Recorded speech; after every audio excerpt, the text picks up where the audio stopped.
신약성경 384페이지 베드로후서 2장 1절에서 3절 말씀입니다. 그러나 백성 가운데 또한 거짓 선지자들이 일어났었나니 이와 같이 너희 중에도 거짓 선생들이 있으리라. 그들은 멸망하게 할 이단을 가만히 끌어들여 자기들을 사신 주를 부인하고 임박한 멸망을 스스로 취하는 자들이라.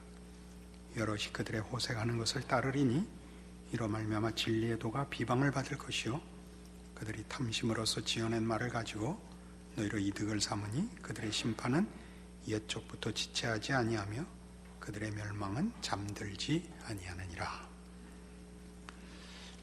우린 지난주에 우리 열왕기를 하면서 솔로몬의 배교와 연결된 이 호색함의 문제로 신앙상에 어떻게 그 배교가 일어나는가, 역사적으로 어떠한 그런 배교의 흐름이 있었는가를 1차 살펴보았었습니다.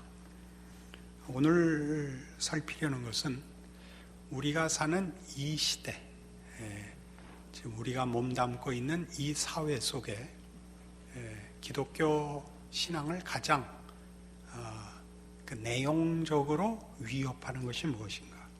여기서 이단이라고 말하는 것은 정치적, 사회적 혹은 경제적 이렇게 외적인 위협이 아니라 믿는 도리에 관한 유혹과 거짓된 가르침이기 때문에 우리가 사는 이 시대는 기독교 신앙에 대한 어떠한 유혹과 위협이 있는가 오늘 살피려고 합니다.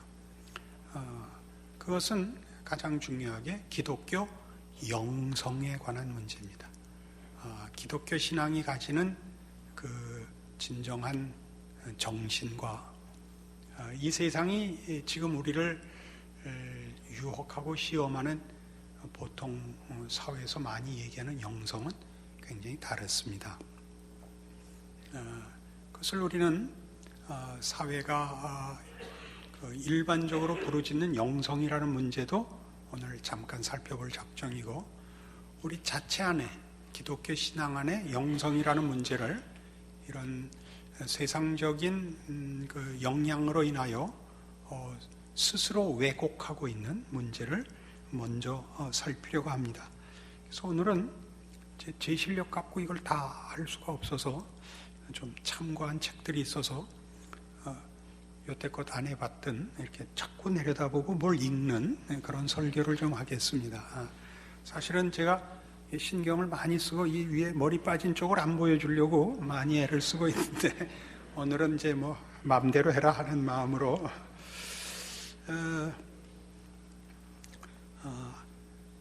한 실용적 영어 사전, 여기는 BBC, 즉 BBC English Dictionary에 따르면 영성을 이렇게 정의하고 있습니다.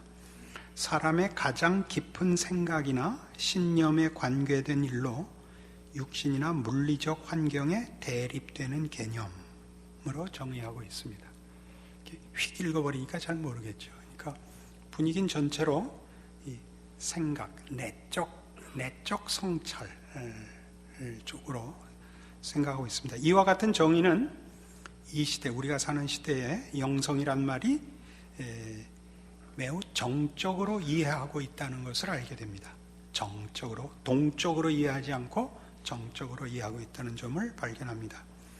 이 정의대로 하자면 사람이 깊은 영성에 이르기 위해서는 외면적 활동을 중단하고 깊은 정신적 명상 속으로 몰입해야만 할 것으로 우리가 자연스럽게 결론을 가지게 됩니다. 이 정의는 영성을 지적 활동, 정신적 활동의 일환으로 이해하고 영성을 생각이나 신념과 결부시키고 있습니다. 지식과 이해를 다른 것들과의 관계 속에서가 아니라 독립적이고 객관적이고 비대상적이고 비지향적인 차원에서 보려는 것입니다. 그러니까 지식이라는 것으로 독립이 되죠. 우리가 지식이라 그러면 무엇을 결정하기 위해서, 방향을 잡기 위해서, 그렇게 살기 위해서 추구했던 것인데 나중에는 지식이 정보가 되고 말았죠. 그죠? 그것과 마찬가지로 영성이라는 것이, 우리 기독교 영성이라는 것은 한 사람의 생애를 바꾸는 것, 삶을 바꾸는 것, 가치와 목표를 바꾸는 것인데, 지금 우리가 사는 시대에서는 영성이 이런 지적 유희가 되고 말았다, 그런 뜻입니다. 그래서 이런 물질 세계의 영향권에서 자기를 이렇게 분리시켜서 이렇게 깊은 내적 성찰의 어떤 경지로 몰입시키는 것으로 생각하고 있다, 이겁니다. 그러나 이거는 성경이 얘기하는 것과는 사뭇 다릅니다. 성경이 영성을 얘기하는 대표적인 구절을 찾아봅시다. 로마서 8장입니다.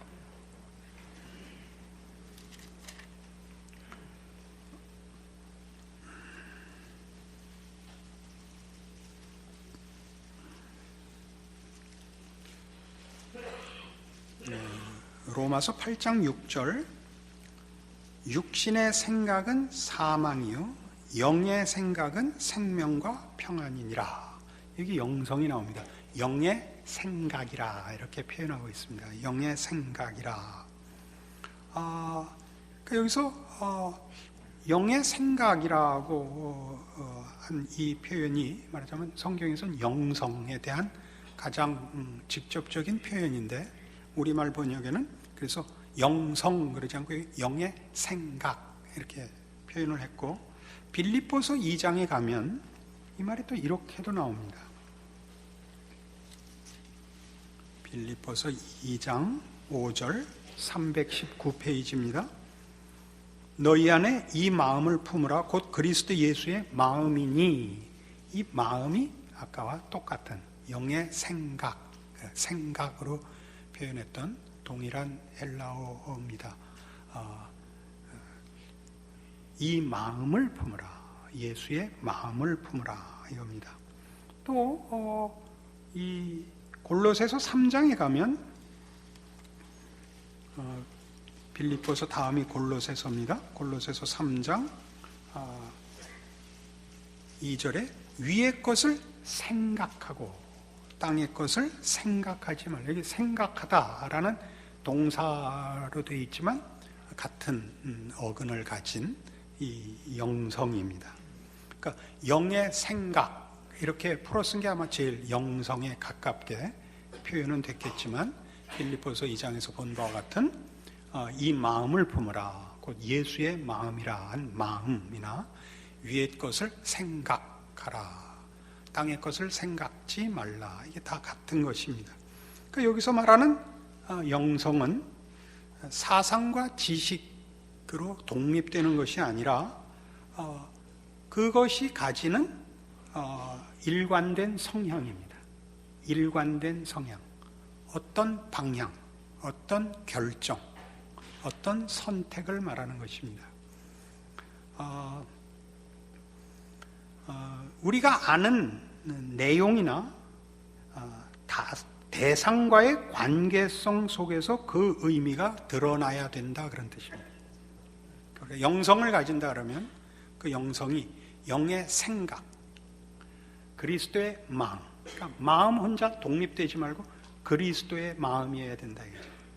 관계와 대상과의 연결이고, 그것이 가지는 우리의 존재와 삶의 방향과 내용과 목표에 대한 역동성으로, 방향성과 내용의 실체로서 드러나야 됩니다. 이것이 기독교가 말하는 영성입니다. 그러나 앞에서 얘기한 것 같이 우리는 이것이 하나의 독립된 지성으로, 그래서 정보로 또는 그런 지식적인 이해로 그칠 수 있습니다. 그래서 참다운 영성을 가진다는 것은 오늘날 대단히 필요합니다. 그럼에도 불구하고 우리가 그 참다운 영성을 가지지 못하는 것은 그렇게 변하지 않고 그렇게 살지 않기 때문에, 이제 모든 지금 어느 시대나 그렇지만 교회 공동체 안에서 신앙의 가장 중요한 자기 성찰은 이겁니다. 남을 비판하는 그 비판을 나에게 적용하고 있는가 하는 것입니다. 영성은 이래야 돼, 믿음은 이래야 돼 라고 얘기하거든 자기가 그렇게 그리스도를 담고 있는가, 그리스도의 마음을 갖고 있는가 해야 됩니다. 그러나 그러지 않고 이런 단어와 이런 명분만이 크게 부각이 되면 우리가 가지는 영성이, 말하자면 믿음과 신앙의 실제적인 내용이 자신의 인격과 삶을 변화시키는 것이 아니라 전쟁 무기가 될 뿐입니다. 우리가 깊이 생각해야 할 것이고, 전혀 이단이 들어온다는 것은, 거짓 선생이 들어온다는 것은 교회에서 그 표현이나 그 목표나 그 내용 자체로는 하자가 없는데 성령의 열매를 맺지 않고 있다는데 그 영성이 잘못됐다는 걸 분별하고 내야 됩니다. 그죠? 그 설교 들으시고 이렇게 말할 때가 제일 아슬아슬합니다. 뭐가 아슬아슬해? 이 설교를 누가 들었어야 되는데, 이거 제일 아슬아슬합니다. 왜냐하면 자기는 이미 됐다는 거 아니에요? 그 이미 된 게 남을 걱정할 거면 안 됩니다. 본인에게 적용되고 본인의 양식이 돼야 되고 본인의 변화와 본인의 성찰로 가야지 누구가 생각나거든 그건 아닙니다. 그 사람은 하나님이 따로 은혜를 주실 것입니다. 말씀을 들으니까 하나님 앞에, 하나님의 말씀 앞에 서 있는 자신을 발견하지 못하면, 대상 없이 말씀을 들으면, 그러면 누구에게 가서 할 말이 되지 본인이 하나님의 임재하심과 부르심 앞에 선 두려움과 신앙의 진정한 신비는 없어지는 것입니다. 이것이 크게 오늘날을 사는, 현대를 사는 우리 신자들이 이 서구 사회의 합리주의와 지성주의에 의해서 크게 영향받고 있는 사조 속에서 우리 자신을 돌아봐야 되는 것입니다. 이 문제는 이미 서구 사회가 그 결과를 보았죠. 서구 사회의 교회의 몰락은 참다운 영성, 생명과 진리의 인격체로서의 그 실체를 확보하지 못함으로써 고사하고 말았습니다. 우리는 물론 이것을 우리를 돌아보기 위하여 이렇게 쓰지 서구 사회와 서구 교회를 비난하자고 써서는 안 됩니다. 조심해야 된다라고 우리를 생각하는 것입니다. 또 하나 생각해야 할 현대 사회의 이 기독교 영성을 위협하고 시험하는 중요한 위험한 사상 중에 하나가 영성에 관한 뉴 에이지 운동입니다. 이미 1960년대, 70년대 구미에서 그 활개를 쳤고 아직까지도 그 힘을 어떤 의미에서 이 지성주의와 함께 현대 사회를 양분하고 있거나 혹은 함께 지배하고 있는 사상일 것입니다. 뉴 에이지 운동이라는 것은 기존의 서구식 가치와 문화를 배척하고 종교, 의학, 철학, 천문학, 환경, 음악 등의 영역에 집적된 발전을 추구하는 신문화 운동이라 이렇게 사전적 그 요약이 나와 있습니다. 여기서 서구적 가치와 문화를 배척한다는 것은 이제 우리가 아는 대로 근대 사회가 출발하면서 그 과학 문명의 발전이 많은 낙관적인 희망을 낳았었거든요. 자연과학의 발전이 인류에게 가져다준 여러 유익들로 인해서 정신적인 발전도 인간성의 발전도 있을 것이라고 낙관했었습니다. 그러나 뜻밖의 과학 문명은 발전했는데 인간성은 피폐해졌던 것이 현실이거든요. 그래서 이제 그 반성과 반작용이 일어납니다. 그게 이제 모든 문명에 대한 또는 이 합리성에 대한 반작용이 일어나서 이제 여기 그 사전적 표현을 쓰죠. 무신론과 물질주의가 만연한 20세기 말엽 사람들은 종교적 인간에 대한 인식을 새롭게 하게 되었다 이겁니다. 그래서 말하는 종교적 인간이라는 것이 무엇인지 조금 더 따라가 봅시다. 기존의 사회, 문화, 종교에서 더 이상 가치를 발견하지 못하여 영적 공허를 느낀 사람들이 이를 탈피하려는 움직임을 보이는데 이것이 뉴에이지라는 이름으로 전개된 운동이다. 이 운동은 개개인의 영성적 변화, 이 영성적 변화는 이렇게 우리같이 기독교 신앙으로서의 영성이 아니고 인간의 내적 능력을 개발시켜 우주의 차원에 도달하는 것이 구원이라고 믿는 것입니다. 그러니까 인간 자체 안에 이성의 힘이 있었다면 이제 이 이성 안에, 인간 안에 영성도 있다고 믿는 것입니다.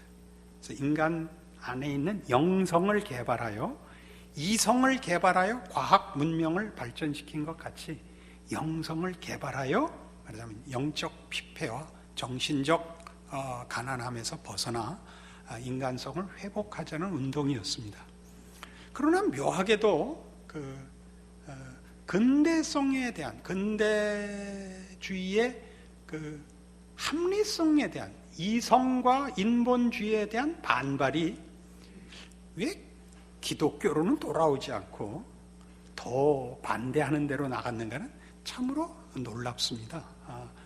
근대주의가 그 전에 가졌던 서구 사회를 주도했던 기독교에 대하여 기독교의 진리와 권위에 대하여 반발을 하여 인본주의를 낳았는데 인본주의가 파산하자 그게 본가로 돌아가자는 생각을 안 하고 더 먼 나라로 갔나? 이 탕자가 성경에는 돌아온 탕자인데 이 현대사회는 이 탕자가 이민을 가버렸다고요. 그 참 놀랍죠. 이제 세상엔 말하자면 스스로 구원을 이룰 능력도 내용도 없다는 것을 또 보여주는 것 같습니다. 이들은 개인적 경험에 기반을 둔 반권위주의적 영성을 창조하려는 의도에서 동서양의 영지주의적 전통으로 물질주의에 도전함으로써 새로운 종교와 문화의 만남을 시도하였다. 이 영지주의라는 건 이렇게 신비한 분위기를 풍기고 그렇게 우리 기독교인의 눈으로 보면 스스로 착각하는 것입니다마는 그 영적인 분위기를 자아내서 영적인 느낌을 가지는 것과 실제로 영적인 것과의 구별이 사실은 이 사람들에게는 없습니다. 하나님이 없기 때문에 절대 기준이 없기 때문에 그게 없습니다. 여기 대표적인 작가가 두 사람이 있는데 헤르만 헤세와 리차드 바크입니다. 리차드 바크는 갈매기의 꿈을 쓴 사람입니다. 헤세는 뭐 유명한 작가니까 다 아실 테고 이 사람들이 다 이런 뉴 에이지 운동의 중심에 서 있었던 사람들입니다. 그러니까 글을 읽으면 분위기 좋죠. 그 분위기 좋고 그 영혼에 햇볕이 드는 것 같더라고요. 근데 정말 햇볕인지는 씨를 심어봐야 알아요. 햇볕이면 씨가 날 것이고 햇볕이 아니고 딴 거면 그 싹이 안 돋을 것입니다. 우리가 분명히 해야 되는 것은 기독교 영성은 생명에 관한 것이고 진리에 관한 것이고 영혼에 관한 것이며 그러기 위하여 하나님을 배제하고서 영성을 논할 수는 없습니다. 그것은 아까 우리가 지성주의에서 지식이 정보로 독립할 수 없다 보다 더 크죠. 더 크죠. 지식은 꼭 선택과 결정과 방향과 무슨 이해와 통찰을 낳아야 됩니다. 그러나 지식이 하나님을 아는 지식으로 연결되지 않는 한은 지식은 사실은 길을 찾을 수가 없습니다. 그렇지 않습니까? 마찬가지로 영성도 하나님이라는 절대자를 인식하고 그 앞에 서 있지 않고 그분께 구하지 않으면서 스스로 스스로를 쥐어짜서 자신의 목마름을 채울 수는 없습니다. 우리를 쥐어짜면 그걸로 끝이지, 그걸 다시 마셔서 그러면 지가 짜낸 걸 자기가 마셔서 자기를 부풀릴 수는 없습니다. 그러나 바로 이런 것들이 사실은 현대 사회에서는 기독교 영성과 동일한 단어를 쓰니까 우리에게는 혼란스럽습니다.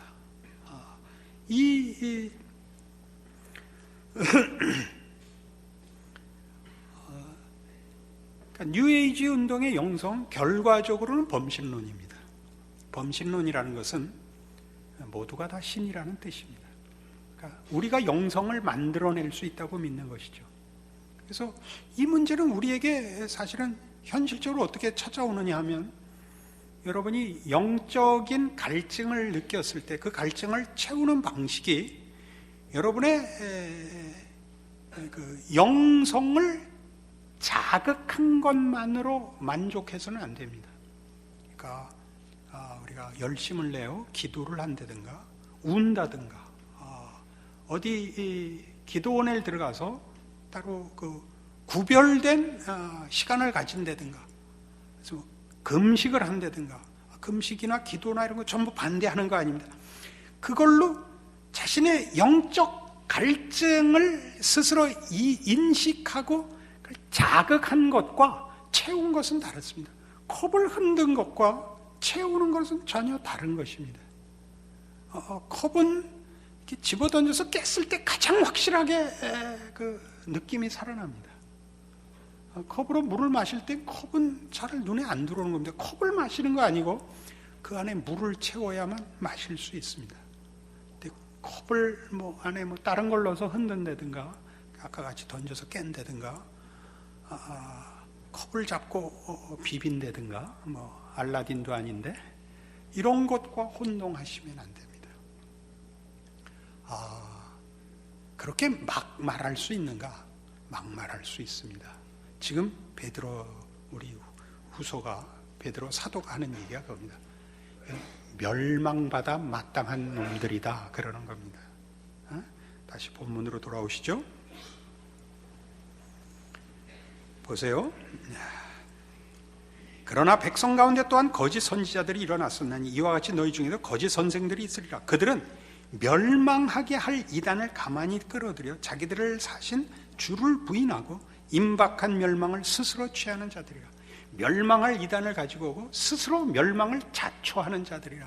이 이상 어떻게 꾸짖고 욕을 하겠습니까? 이건 우리가 세상에서 하는 욕이 아니고 진리와 생명이라는 기준에서 이건 안 된다, 부인하고 반대하는 정도를 넘어선 저주를 퍼부을 수밖에 없는 것입니다. 우리의 기독교 영성이라는 것은 그런 의미에서 성경이 얘기하는 것은 하나님을 아는 것이요, 하나님과의 관계가 가지는 인간이라는 존재의 존엄성이 회복되는 것입니다. 그 존엄성은 삶의 방향과 내용과 지식과 모든 가치들에 관한 것입니다. 어느 하나로 국한되지 않습니다. 기독교 신앙의 영성이라는 것은 그 하나님 앞에 부름받고 그를 알게 된 영혼이 따로 독립하여 그거 하나만 하나님과 관계하고 나머지는 분리될 수 있는 것이 아니라, 영혼이라는 말로서 한 인간이 가지는 우리의 눈으로 보이는 존재보다 더 깊고 더 엄밀한 의미에서의 전체를 말하는 것입니다. 영성을 논할 때 인간이라는 존재는 건강한 것이 다가 아니고, 아는 것이 다가 아니고, 혼자 느끼는 것이 다가 아니요, 그것보다 훨씬 깊고 크고 위대한 존재로서 하나님을 배제해서는 안 된다 그겁니다. 하나님 없이는 그 위대함과 존엄함과 영원함과 그 하나님의 부르심으로 말미암는 복되심을 다른 것으로 대체할 수 없는 존재라 하는 것입니다. 그래서 우리 모두가 사실은 조심해야 됩니다. 기독교 신앙은 우리 자신을 변화시키는 것이요, 나의 변화 속에서 하나님의 위대하심이 증언되는 것이어야 합니다. 우리가 말로 가지고 다니고 누구를 비판해서 증명하는 것이 아니요, 또 내가 나 혼자 만족하고 황홀하고 기쁘고 행복하다고 해서 변명되는 것이 아니요, 스스로에게나 제3자의 눈에게 빛을 감출 수 없듯이, 산 위의 동네가 가려질 수 없듯이 너무나 명명백백하게 저 사람은 세상의 것으로 채워져 있는 사람이 아니라 저 사람에게는 분명히 생명이 있고 진리가 있다. 그것이 어디로부터 온 것인가? 하나님께서 예수 안에서 준 기독교 신앙 안에 있는 것이라, 이 증언을 당사자와 이웃이 분명하게 알도록 드러나야 됩니다. 도덕적 수준을 논하자는 것이 아닙니다. 여러분들이 깊이 여러분이 가지신 기독교 신앙의 그 놀라움을, 그 신비함을, 대체할 수 없는 유일함을 확인하셔야겠고, 우리가 사는 이 시대에 우리를 위협하는 세상의 이 풍조들에 따라가지 마십시오. 그쪽이 더 쉽기 때문입니다. 그러니까 우리 모두 위험 앞에 노출되어 있죠. 하나님을 알고 하나님을 만나고 순종하는 것보다 자기가 만들고 자기가 주무르는 것이 우리에게는 본성입니다. 그러니까 같은 기독교의 내용을 사용하고 그 약속들을 논하며 그 표현들을 쓰면서 하나님과 무관한 지식이나 느낌이나 자랑이나 증거가 되지 말고 다른 어떤 것으로도 어떻게 짝을 할 수 없는 예수 안에서 허락하신 하나님의 신비로움과 위대함과 진리됨과 생명의 충만함이 드러나는 우리의 신앙 고백, 신자된 삶 되시기를 바랍니다. 기도하십시다. 하나님 아버지, 은혜를 감사합니다.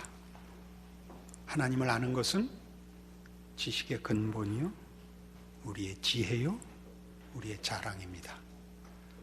무엇을 아는가, 무엇을 가졌는가가 아니라 하나님을 아는가, 하나님으로 말미암는가, 하나님만 의지하는가, 하나님의 은혜 아래 있는가, 이렇게 자신과 자신의 생을 물어보아야 합니다. 그리고 거기에 우리의 신앙 고백이 답해야 한다고 오늘 말씀하십니다. 오늘 이 말씀을 들은 우리로 아멘 하게 하시옵소서. 그래 우리의 삶과 우리 인생을 하나님의 인도하심 앞에 맡겨 그 특별한 유일한 기독교 신앙의 위대함을 우리의 삶과 우리의 인생에서 드러내어 우리를 지켜보는 세상 앞에 빛이 되게 하시옵소서. 예수님 이름으로 기도합니다.